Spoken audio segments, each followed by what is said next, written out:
Շարունակում եք սելի հեռուստադիտողներ, մայիսի 16-ին 19:30-ին Հայաստանի Պետական Ֆիլհարմոնիայի Առնո Բաբաջանյան համերգասրահում տեղի կունենա սիրված երգչուհի Մարիետտա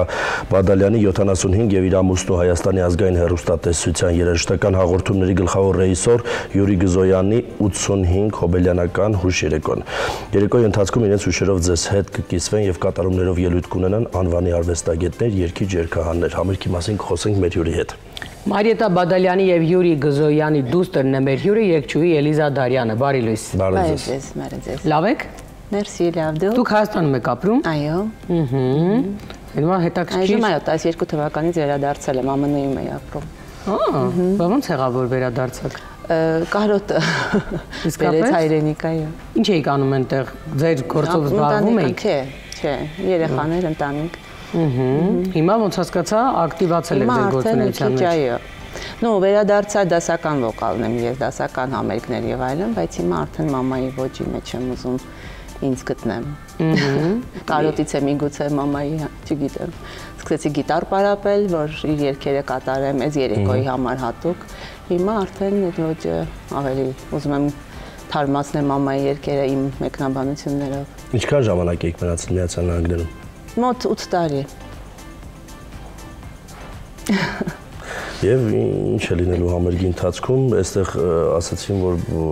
հայտնի երգիչ երգչուհիներ, գալու են իրենց գործընկերները, այո, մասնակցելու են իրենց հուշերով են կիսվելու, պապայի գործընկերները 45 տարի պապան 60 թվականից հեռուստատեսությունում կկիսվեն, մամայի երգերի նոր մեկնաբանություններ կլինեն տարբեր, եւ գործիքային եւ պարկ կլինի եւ մի խոսքով ամբողջովին կամփոփենք իրենց անցած իհարկե որքան որ հնարավոր է ժամ ու կեսի ընթացքում ամբողջ 45 մաման 40 տարի գործունեություն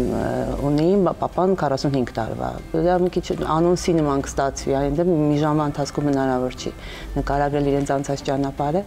բայց որքան որ հնարավոր է։ Հետաքրքիր է հանրության լայն շերտեր են ճանաչում ձեր ծնողների գործունեությունը, բացի իհարկե ընկերներից, որոնք իրենց հետ երկար տարիներ աշխատել են։ Իրենց տարիքի, հա, հիմա այդ պլիադան մի քիչ արդեն շատ քիչ են մնացել։ Երիտասարդ սերունդը այդքան ոչ։ Համար էլ երևի թե ուզում եմ բարձրաձայնեմ,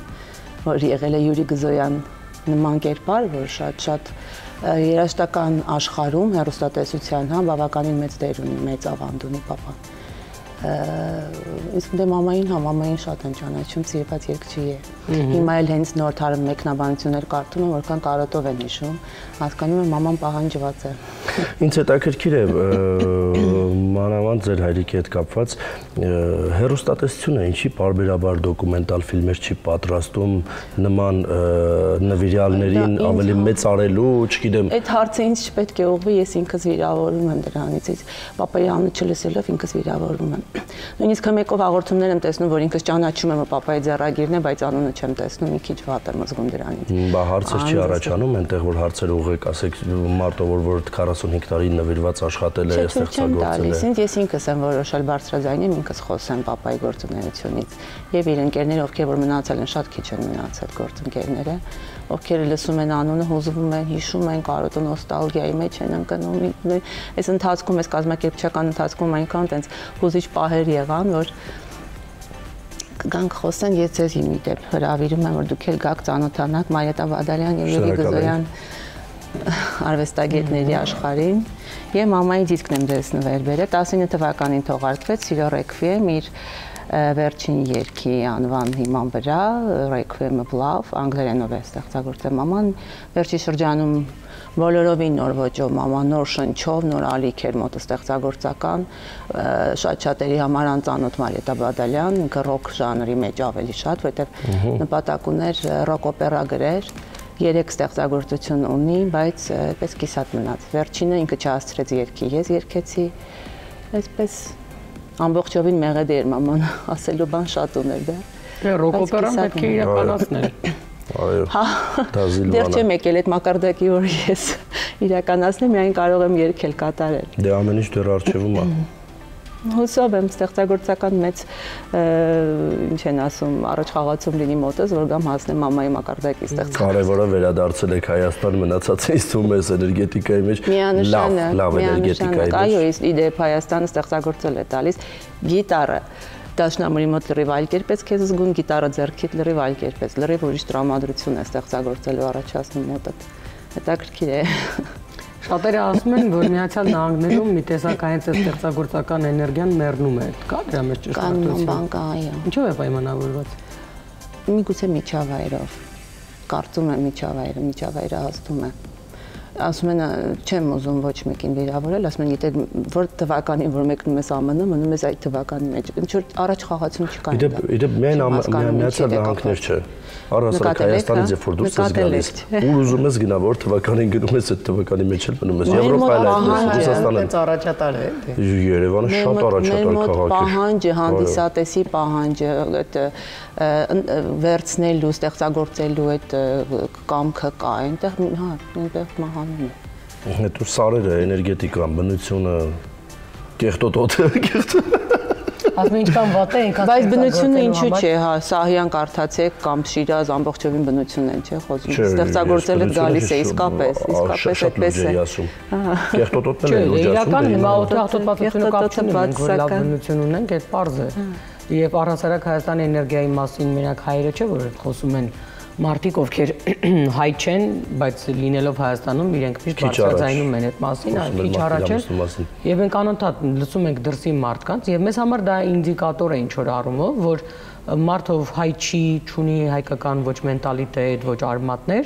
բայց երբ ինքը գալիս է ու ասում է, որ Հայաստանում կա լրիվ ուրիշ արվեստի ոգի էներգիա, մենք սկսում ենք հավատալ, որ մենք չենք չափազանցում, այսինքն իսկապես այդ էներգիան կա։ Ես էլ չգիտեմ իհարկե ինչով է պայմանավորված, բայց ես ինքս իմ փորձից կարող եմ ասել, որ ամբողջ տարիների ընթացքում, ասենք, ցանկություն, ոչ թե ցանկություն, այլ չէր ստացվում, հա, ԱՄՆ-ում այդպես, հետո վերադարձա, նորից սկսեցի նորից վարապել դասական վոկալ։ Հետո դասական որոշ համերգներ եղան, հետո արդեն բոլորովին անցա մամայից հետո միգուցե գիտարը այդպես դրված հենակի վրա հասկացա, որ կահույքի մաս չպիտի կազմի, որ պետք է գործը շարունակել է պետք է։ Գործը շարունակել է պետք է, դա երևի լավագույն հիշելը չասեմ, ավելի շատ ինչ բարոք։ Հա, վերաբերմունք կլինի, չգիտեմ, լավագույնն է, որ կարող ես մատուցել։ Իմ մեջ փոքրուց դեպի ծնողներիս հանդեպ միշտ իրենց գոհացնելու այդ իմ մեջի ցանկությունը, որ ծնողներից գոհացնելու, դա մինչև հիմա դա կա, որ իրենց գոհացնելու։ Այս անեն, որ իրենք գոհ լինեն ինձ։ Նաև մեծարելու։ Նաև հա։ Դե հա, որտեղ իրենք այդպիսի մարդիկ են, որ պետք է խոսվի եւ մեծարվեն։ Յուրի Գզոյանի աշխատանքը ստվերային էր, շատ մեծ էր իր գործը, ստվերային էր, ինքն էլ չէր սիրում կադրից դուրս էր միշտ սիրում մնալ։ Այնպիսի մեծ աշխատանք, այնպիսի անուններ կան, հիմա ես չեմ ուզում թվարկել, որ Յուրի Գզոյանը հայտնաբերել առաջին անգամ եթեր հեռարձակել եւ բոլորը ճանաչում են, բայց ոչ մեկ չգիտի ով է կնքահայրը։ Դե իրականում երբ մենք ասում ենք այդ տեսակ մարդկանց, այսպես ասած, հա, ոնց որ Դավիթը նշեց վավերագրական ֆիլմեր, փաստեր, դա իրականում այն ամենայնիվ ես կարծում եմ պետական հեռուստաընկերության անելիքն է, այսինքն իր պատասխանատվության եւ իրավունքների շրջանակում է։ Ուրիշ բան, եթե ինչ-որ մեկը կուզենա անձամբ խոսել ինչ-որ արվեստագետի անցած ճանապարհի մասին եւ ես ինքս ֆիլմ արդեն պատրաստել եմ պապայի անցած ճանապարհի եւ մամայի, որ երեկոյի ընթացքում ցուցադրվելու է։ Հետո արդեն կտեսնենք։ Մեկը ինչպես կարձագանքի։ Անպայման հանրայինից մարդիկ կանչեք աշխատողներ։ Կանչել եմ։ Հա, որ իրենք տեսնեն, որ մեկ-մեկ պետք է նաև կարևոր գործերով զբաղվել։ Դե վստահ ենք իհարկե եւ հուսով ենք նաեւ, որ շատ լավ է անցնելու համերգը։ Արժանի, եկեք ծանոթացեք, այո, Մարիետա Բադալյանի աշխարհի հետ։ Եթե ծանոթ չեք, լսեք երգերը եւ եկեք ունկնդրեք։ Մեծ բավականություն կստանանք, վստահեցնում եմ։ Շնորհակալ ենք, ձեզ հաջողություն ենք մաղթում։